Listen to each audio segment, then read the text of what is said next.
Don't worry about it. Don't worry about it. Don't worry about it. Don't worry about it. There's some people in the world that care about you, and they may not look like you. But don't worry about There's it. some people watching everything you do. They're really just looking out for you. So don't worry about it. There's so much more to the world than what they teach you.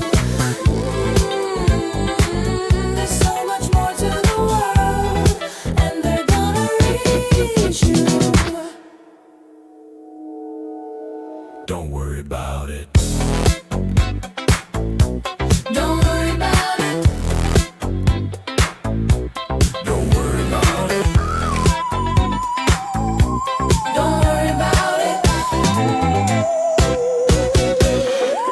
There's a guy in the sky with a suit and a tie and a plan for a global order. Don't worry about it.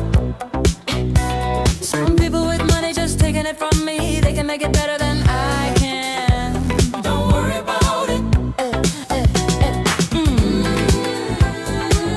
There's so much more to the world than what they teach you. There's so much more to the world, and they're gonna reach you. Don't worry about it. Don't worry about it. Don't worry about it. Don't worry about it.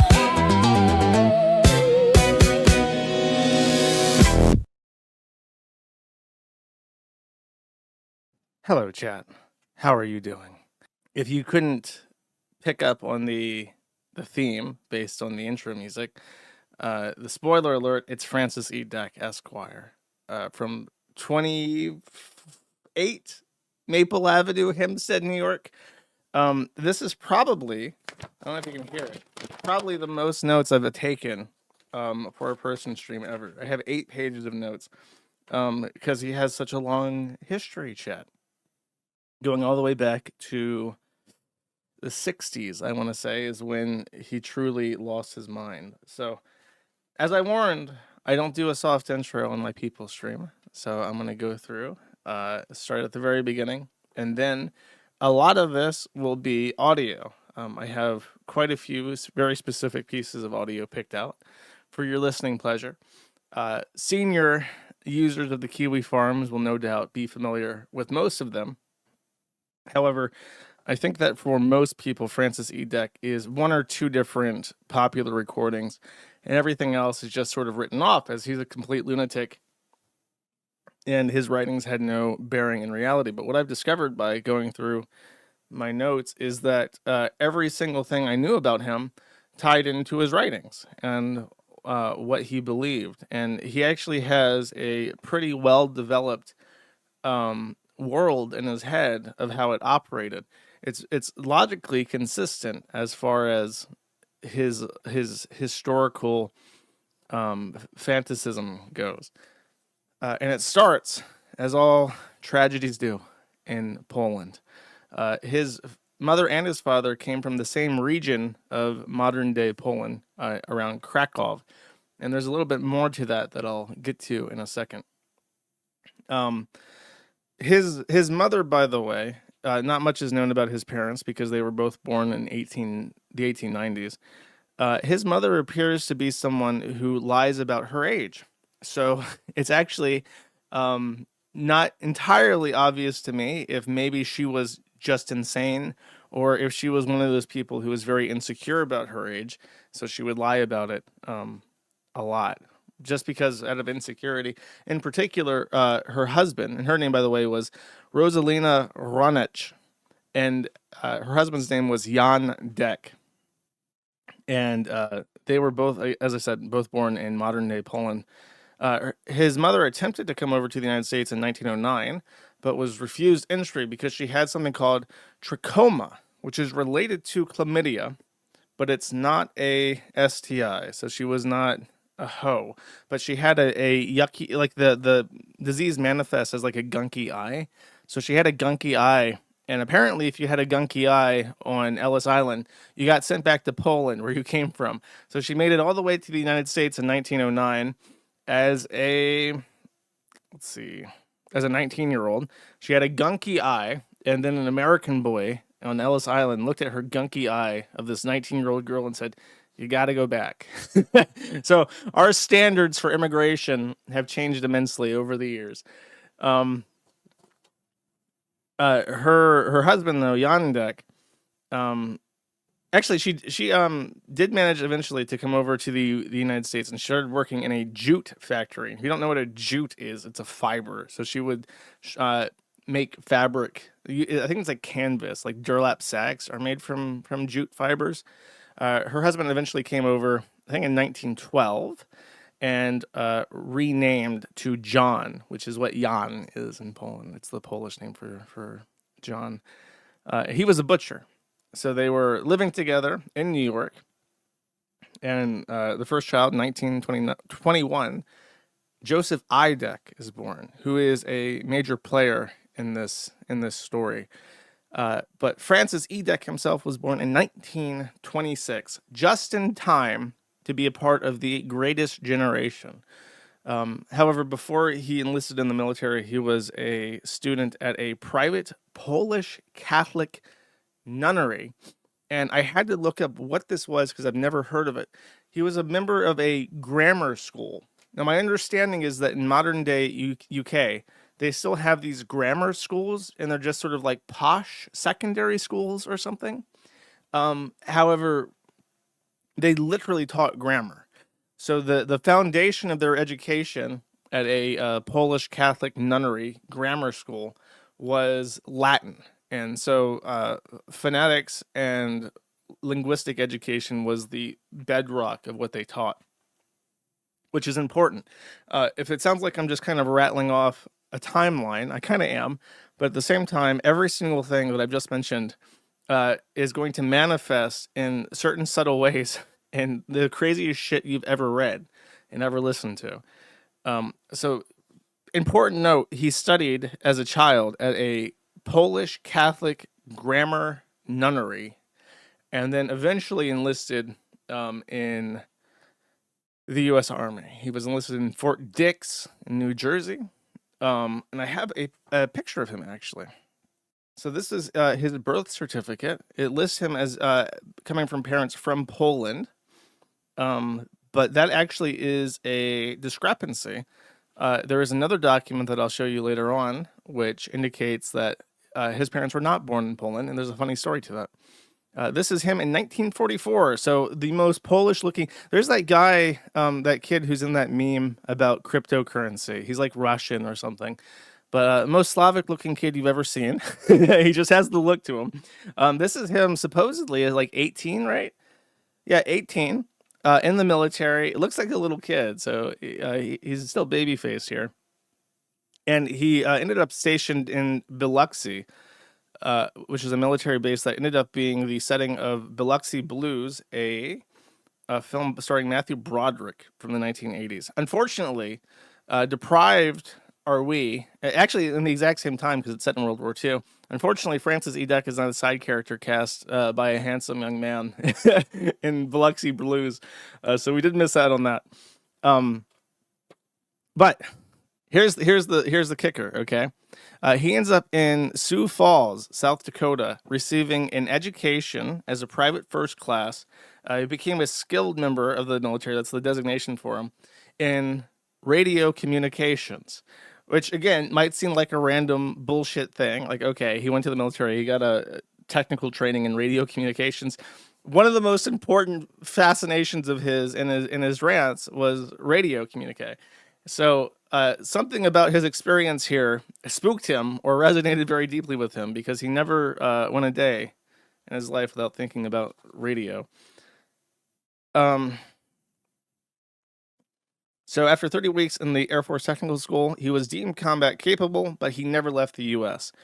He had an honorable discharge. He received the World War II Victory Medal, the Good Conduct Medal and the American Campaign Medal, because I believe that his the majority of his work was in Dallas in what's called Love Field, which is now a decommissioned air base, if I remember. And his job was mostly maintaining airplanes that were used to protect the coast. So he did not go over to fight in Europe or in the Pacific campaign, but he was a member of the military. And he was a private first class at the time that he left the military. He then went on to actually have a pretty impressive professional career. He both worked in Nassau County, New York as a police officer, which he maintained for about 10 years.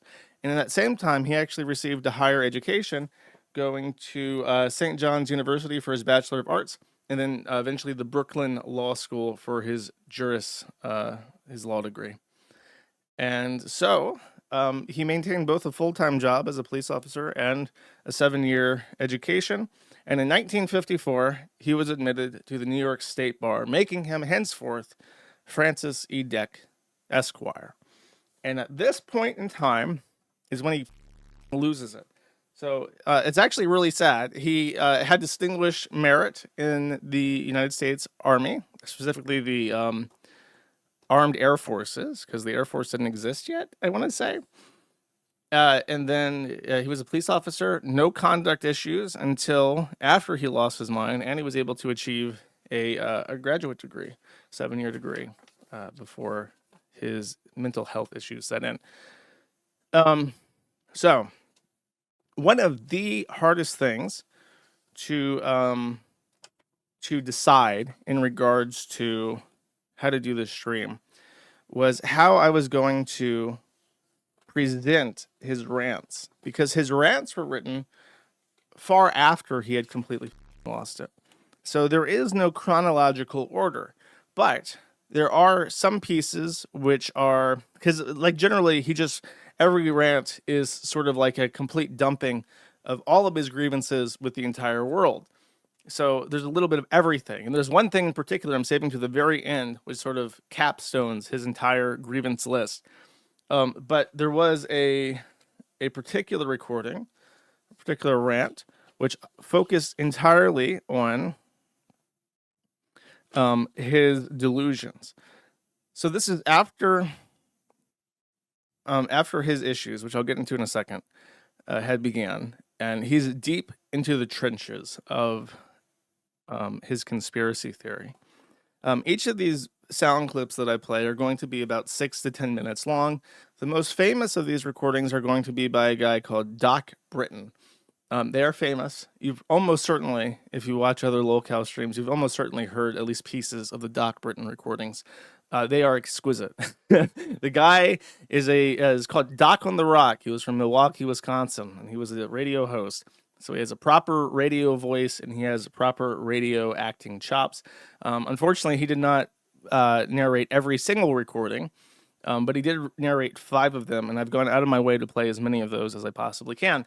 So this one is called, they don't have titles, they're just letters. He would mail these to people, which I'll get into later. But this one is colloquially referred to within the fan zone as the Gangster Computer God Worldwide Secret Containment Policy.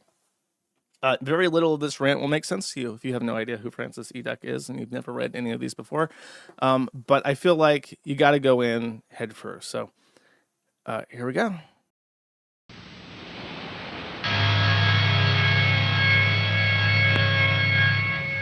Gangster Computer God Worldwide Secret Containment Policy. Made possible solely by Worldwide Computer God Frankenstein Controls, especially lifelong constant threshold brainwash radio. Quiet and motionless, I can slightly hear it. Repeatedly, this has saved my life on the streets. 4 billion worldwide population, all living, have a Computer God Containment Policy brain bank brain, a real brain, in the brain bank cities on the far side of the moon we never see. Primarily based on your lifelong Frankenstein radio controls, especially your eyesight TV, sight and sound, recorded by your brain, your moon brain of the Computer God activates your Frankenstein threshold brainwash radio lifelong, inculcating conformist propaganda, even frightening you and mixing you up, and the usual "don't worry about it" for your setbacks, mistakes, even when you receive deadly injuries. This is the Worldwide Computer God Secret Containment Policy. Worldwide, as a Frankenstein slave, usually at night, you go to nearby hospital or camouflaged miniature hospital van trucks, you strip naked, lay on the operating table, which slides into the sealed Computer God robot operating cabinet. Intravenous tubes are connected. The slimy, vicious Jew doctor simply pushes the starting button based upon your Computer God brain on the moon, which records progress in your systematic butchery. Your butchery is continued. Exactly. Systematically. The Computer God operating cabinet has many robot arms with electrical and laser beam knife robot arms with fly-eye TV cameras watching your whole body. Every part of you is monitored, even through your Frankenstein controls. Synthetic blood, synthetic instant sealing flesh and skin, even synthetic electrical heartbeat to keep you alive are some of the unbelievable Computer God instant plastic surgery secrets. You are the highest, most intelligent electrical machine in the universe. Inevitability of gradualness. Usually in a few years you are made string beam thin or grotesquely deformed, crippled and ugly, or even made over 1 foot shorter or 1 foot taller, as the Computer God sees fit. Virtually all of the important instant plastic surgery is done to you inside the Computer God sealed robot operating cabinet. Even unbelievable, impossible plastic surgery operations. All impossible even for dozens of vicious kosher-bosher doctors working around the clock for weeks. The Computer God sealed robot arm operating cabinet can perform all of the above impossible plastic surgery operations overnight, even dwarfing you over a foot or increasing your height by 2 feet. This is possible because Computer God robot operating cabinet imitates your micro-miniature electrical current intelligence system in your body. It even duplicates the micro-miniature electric currents that soften your broken bones to create mending of them, and then create stress, either compressing the bones, thereby shortening them, or stress to make the bones grow longer. Spring 1984, Mr. DEC, lifelong would-be doctor and printer. Insight to the worldwide Computer God stratified closed society, perfected by hospital birth, making possible lifelong Frankenstein controls and lifelong hampering human defects, containment policy. Hospital birth lifelong gifts, example, deformed, crippled, pox, hives, warts, moles, blindness, deafness, poor vision, etc. Kosher-bosher containment policy work, good doctor's secret help, example, cataract, rheumatism, weak heart, damaged vision, epilepsy, fainting spells, paralysis, loss of memory, trembling, gout, diabetes, many diseases. The worldwide unbelievable lowest deadly gangster kosher-bosher vicious medical profession, worldwide unbelievable instant plastic surgery butchery of the body and brain, especially the face. Wipe-on hormones and laser beam surgery causing instant, ugly, deep wrinkles, scars, age spots, arthritis, freckles, blemishes, pimples, red, brown, black, or even sick white face and body. Worldwide dark colored male sex organs to brainwash inferior female brain for overall plan, intermarry with total graying and balding, even hairy body and furry body, mustached, bearded women, even wipe-on synthetic hormones causing cancerous growth, bloating, swelling, deformed big pickle nose, bulldog hanging cheeks and jowls, from teenage gradual wipe-on, yellowing, browning, and blackening of teeth, and instant grinding and acids leaving hollow brown stumps, so vocal cords are made raspy, aged, creating a wrinkled, ugly, gargoylic, clown booze face worldwide population by age 70, deformed, crippled, weak, and brain damaged, no, senile, lingering for inevitability of gradualness, extermination.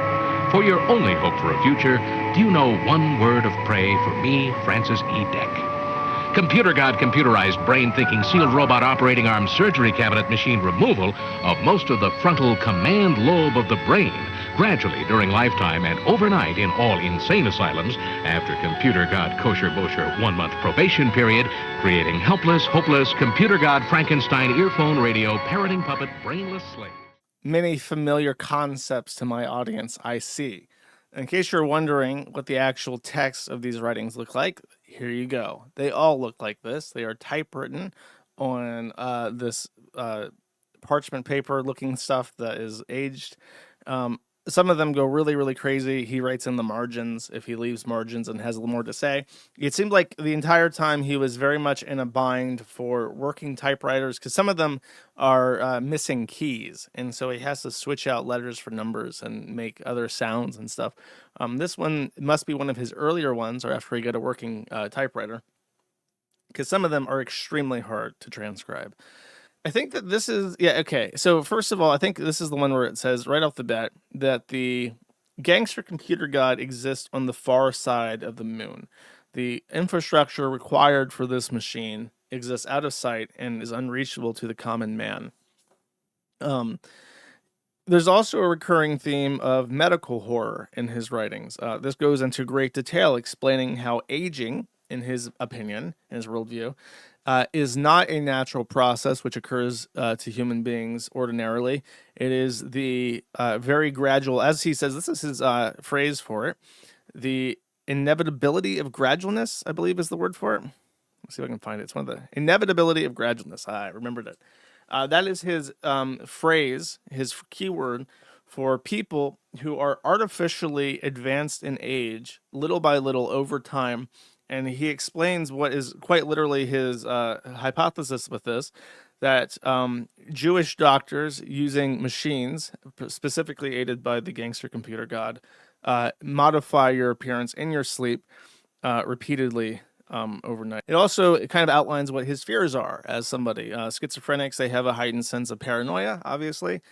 He's paranoid of aging. He's paranoid of hospitals. He mentioned something about maximum security insane prisons. That's a recurring theme.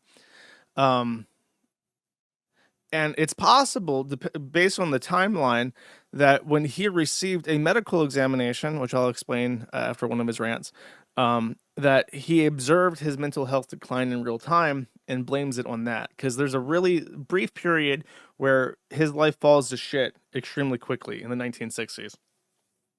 He also has an immense fear of lobotomization as a recurring thing that ends up in his writings. He's terrified of being lobotomized. There is a sort of spirituality to this. So even though he's not professing any religion in this document, I will get to it, but he is a very spiritual person. So his professional life was torn apart as a result of his health.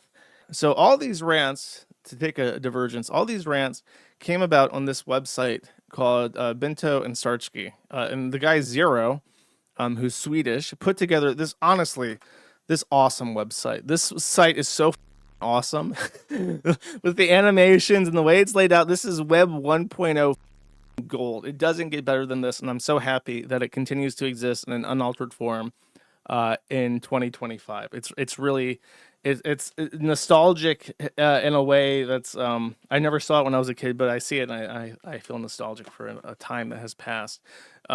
Which, if you're an older person, some of the stuff I talk about later on might give you some nostalgia as well, because as I said, Francis Drake has been famous for a long time before I was born. So his professional life, he was a lawyer and he took cases, and then tragedy struck. And it struck in a specific case that he had that ruined him and took away his career. Now, I mentioned that this website is where most of the rants come from. However, in the last month, this is happening in the 1960s, and he got popular in the 70s and 80s. In the last month, Kiwi Farms users found hitherto unknown rants. A lot of this is about degeneracy. His allegation is, I guess, familiar sounding these days. The allegation that the people on the top of society with the most motivation to keep those in line with the Gangster Computer God conspiracy are lavishly rewarded with debauchery beyond human comprehension. Sodomy affairs, rectum lapping is one of his favorite words for analingus. Just lots of bad things happening there at the very top of government. Not an unpopular take these days. There are two rants left. Both of them are extremely well known. And then the final one is my favorite, which I saved for last. This one is the very, very well known Master Race Frankenstein Controls by Mr. Britain again. Look at the picture. See the skull. The part of bone removed. The master race Frankenstein radio controls. The brain thoughts broadcasting radio. The eyesight television. The Frankenstein earphone radio. The threshold brainwash radio. The latest new skull reforming to contain all Frankenstein controls. Even in thin skulls of white pedigree males. Visible Frankenstein controls. The synthetic nerve radio directional antenna loop. Make copies for yourself. There is no escape from this worse gangster police state using all of the deadly gangster Frankenstein controls. In 1965, CIA gangster police beat me bloody, dragged me in chains from Kennedy, New York airport. Since then, I hide in forced jobless poverty, isolated, alone in this low, deadly town old house. The brazen, deadly gangster police and puppet underlings spray me with poison nerve gas from automobile exhausts and even lawnmowers. Deadly assaults, even in my yard, with knives, even bricks and stones, even deadly touch Tabin or electric shock flashlights, even remote electronically controlled around corners projection of deadly touch tarantula spiders, or even bloody murder accidents to shut me up forever with a sneak undetectable extermination, even with trained parroting puppet assassins in maximum security insanity prison for writing these unforgivable truths until my undetectable extermination. I, Francis E. DEC, Esquire, 29 Maple Avenue, Hempstead, New York, I stand alone against your mad, deadly, worldwide, conspiratorial gangster computer god communism with wall-to-wall, deadly gangster protection, lifelong sworn conspirators, murder, incorporated organized crime, the police and judges, the deadly sneak parroting puppet gangsters using all the gangster deadly Frankenstein controls. These hangman rope sneak deadly gangsters, the judges and the police trick, trap, rob, wreck, butcher, and murder the people to keep them terrorized in gangster Frankenstein earphone radio slavery for the communist gangster government and con artist parroting puppet gangster playboy scum on top. The secret work of all police in order to maintain a communist closed society. The same worldwide mad, deadly communist gangster computer god that controls you as a terrorized gangster Frankenstein earphone radio slave, parroting puppet. You are a terrorized member of the master race worldwide. 4 billion eyesight television camera guinea pig communist gangster computer god master race. You're living, thinking, mad, deadly, worldwide communist gangster computer god secret overall plan, worldwide living death Frankenstein slavery to explore and control the entire universe with the endless stairway to the stars, namely the man-made inside-out planets with nucleonic powered speeds much faster than the speed of light. Look up and see the gangster computer god concocted new fake starry sky, the worldwide completely controlled deadly degenerative climate and atmosphere through the new world-round translucent exotic gaseous envelope, which the worldwide communist gangster computer god manipulates through countless exactly positioned satellites, the new fake phony stars in the synthetic sky for ages before Frankenstein controls apoic interbreedable with apes had no alphabet, not even numerals. Slavery conspiracy over 300 years ago. Ideally tiny-brained apoic gangster government eyesight TV gangster spy cameras. Computer god new world order degeneration gifted with all gangster Frankenstein controls. Deadly gangster parroting puppets or brain programmed robots, deadly ape Frankenstein machines, degenerative disease to eternal Frankenstein slavery, overall plan through one world communism, top secret code word, meaning worldwide absolutely helpless and hopeless, simple language, mongrel, mulatto, apoic, worldwide systematic instant plastic surgery, butchery, murder, fake aging so all people are dead or useless by age 70, done at night to you as a Frankenstein slave, parroting puppet gangster slave. Now even you know I am a menace to your worldwide mad, deadly communist gangster computer god. Therefore, I must go to extermination before I am exterminated by this gangster computer god concocted and controlled worst mongrel organized crime murder incorporated gangster communist government. I hand you the secrets to save the entire human race and the entire universe. Donate money or even a manual typewriter to me for your only hope for a future.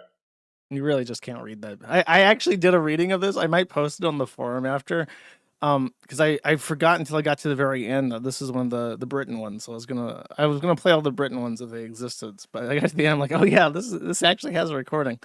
So this is the only drawing by Francis E. Deck. Most of this is typewritten, but I believe that this is handwritten and hand drawn. In case you're wondering, he would literally mail these out to random people in the phone book, mail them out to the Supreme Court of the United States in one instance, which we're getting to, wrote them to media organizations, which is how certain people found them, that I'll get to in a second. In that rant, we covered the following topics. This is one of the best rants, one of the most enjoyed ones for various reasons. I should explain, by the way, I meant to explain this before. He likes to use the word apoetic. So this is a Latin word, I think, maybe Greek, but it's it is the family name of the group of insects that bees and ants belong to, which means that he is calling them hive mind people. They are apoetic. They are a member of a collective hive. So in case you're wondering what that word means, I looked it up, and I believe it's a word he invented, but I'm pretty sure that's what he's referring to. So this hints at his arrest. And this is where he starts talking openly about a conspiracy to kill him. It's no longer that he is working to uncover this, that he is simply outlining the false history. He's uncovering the real happenings of World War II. This is the computer god is on to him and trying to kill him. Basically the entire world is out to get him. He stands alone. Basically, he doesn't have any friends. I assume he did not date any of his rants, and I really wish he had. But I'm pretty sure this is one of his later ones. It's one of the most unhinged. Just look at this. It's all upper caps. I think this is one of the ones where the letters are replaced with numbers in certain instances. All uppercase. He's using the money sign instead of the S because he doesn't have an S. And it's all upper, like this is like must be towards the end of his career in typewriting. But he mentions the micro aging, dead or useless by age 70, and he starts talking about Poland again. So you might be wondering, why doesn't he go to Poland? And that will be explained in the last rant, which I'm getting to here in a second. I figure now I should mention that he sent these out to people in the mail, and they ended up at this point in around the 70s and 80s.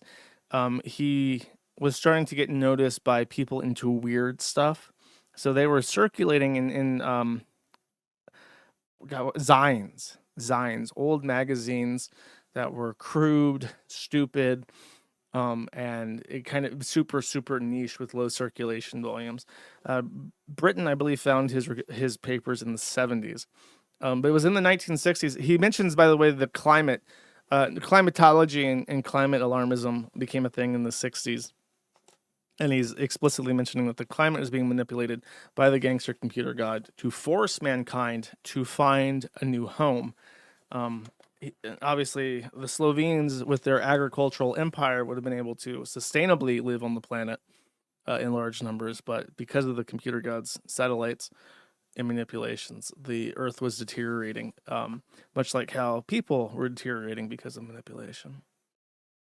We actually have his passport application, and you might notice that this has a picture. There is another picture of Francis E. Deck that was well known, that I'll get to when I explain what happened after his rants became more popular. But at this point in time, I can go ahead and put our boy Francis E. Deck upscaled thanks to the horrors of the computer god's moon base algorithms. We can upscale this photo and finally put it in the background. For many years, it was not known what Francis E. Deck looked like during the height of his typewriting career. But this is what he looked like when he applied for a passport. And we have an exact date of when he applied for this passport. And we know when he intended to go to Poland, which coincides precisely with the events of this next rant, which is, as I said, the only rant where he details his planned escape to Poland. This is my favorite rant. It is fully fucking unhinged. It details the degeneracy of the gangster scum on top. It covers his attempts to escape to Slovenic homeland of Poland. And it details his attempts to seek justice for himself, which ultimately failed in his eyes. This is Long Island Lunacy. This is Robert Crumb. Robert Crumb ran a publication called Weirdo. This was featured in Weirdo on edition 8. It was this page right here. This is Doc Britton. This photo circulates a lot with the recordings, and many people falsely believe that Doc Britton is Francis Edek. This is not Francis Edek. This is Doc Britton. He's the guy who is doing all the Level 8 recordings. And among those recordings is... oh, sorry, I'm not showing anything. This is the writing, Long Island Lunacy. This is Robert Crumb. This is edition 8 of the Weirdo magazine. This is Doc Britton, not to be confused with Francis Edek. And this is To All Judges. To all judges. First and Second Appellate Division, Superior Court, New York City. Court of Appeals, Albany, New York. U.S. Supreme Court, Washington, D.C. I write demanding a rehearing of my worse than lowest deadly gangster police state criminal conviction, which appeal case was in your farce, deadly gangster, ghetto communist, gangster computer god manipulated gangster court. Below I state some of the many reasons for said rehearing, plus all of my evidence the Attorney General chicanerously forwarded to the Bar Association Grievance Committee for prosecution of felon gangster mafiotic the Black Frank Gelada, a gangster judge, therefore unprosecutable. The blackish, menial, in appearance and demeanor, felon, vicious, parroting puppet, ex-district attorney, Nassau County, with no private law experience, detested by all factions, in spite of this, solely because of his many-year secret gangsterization and crucifixion of me, this negroidic, low, mafionic, deadly Black Frank Gelada was then immediately and unprecedentedly and repeatedly, rapidly promoted in spite of tremendous opposition to the present position of second highest state judgeship solely through gangster computer god manipulation. As additional evidence, during the last week of my within-mentioned month-long, worse-than-a-farce Nazi court criminal trial in Nassau County Court, 1958, where dwarfed felon gangster parroting puppet rectum lapper sodomist Judge William Sullivan's ball of fat felon slut wife, she, as planned, sat in the front row, repeatedly stripping her overclothes and completely pulling up her dress and slip and pulling aside her old-fashioned pink bloomers in order to display her anus, her conch. She repeatedly gesticulated and whispered, "I'll give it to you to suck.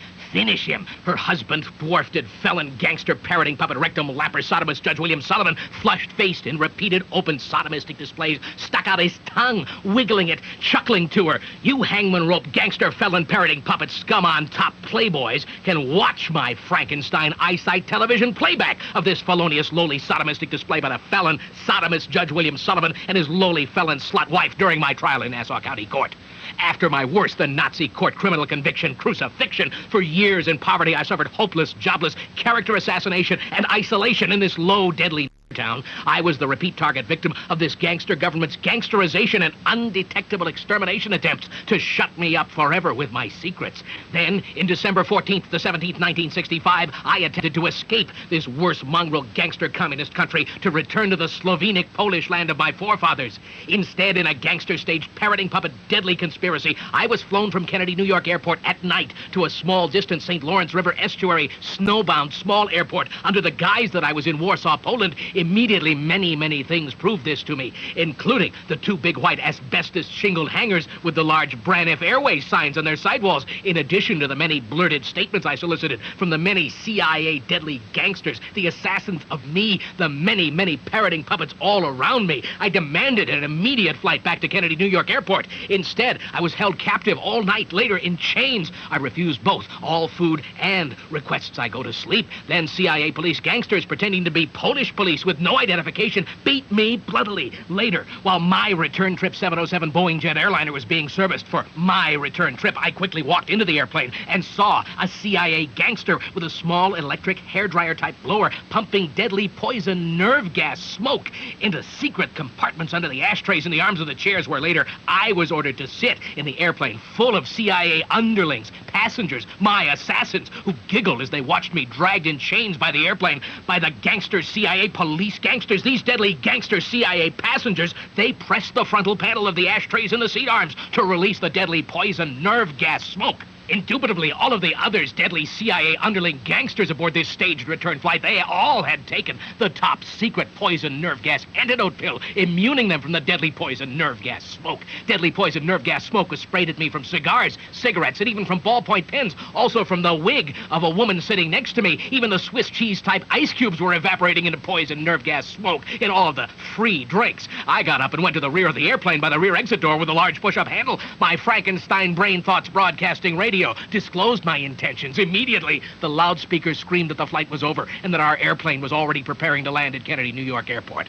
You hangman rope sneak gangster playboy scum on top know these facts are true, not only from taking part in such undetectable exterminations, but also you chicanerous, demented, felon, parroting puppet gangsters can watch my Frankenstein eyesight television playback of all these horrible, terrifying, deadly events. When I returned home, Joseph I. DEC, my only brother and deadly felon, murderer, and assassin spy agent against me for this gangster government, he beat me repeatedly, cursing me that I was not exterminated by all of the poison nerve gas smoke, and that I did the impossible in that I kept awake for 3 days and refused all food in order to prevent my sneak extermination. In accordance with the completely gangster computer god concocted and manipulated statutory laws, one of your gangster court's requisite duties is to automatically rehear my said appeal case, because it has been brought to your attention, you hangman rope gangsters, that my entire life was destroyed by you co-conspirators through the gangster government perjured and fabricated criminal conviction of me in order to fulfill the demands of your communist god, the worldwide mad deadly gangster computer god. You deadly parroting puppet felon gangsters already know that I have been and am an innocent primary victim and target for destruction and extermination, because I am a menace to your gangster computer god, and that I am worse than defenseless without the gangster protection and control of the gangster Frankenstein earphone radio.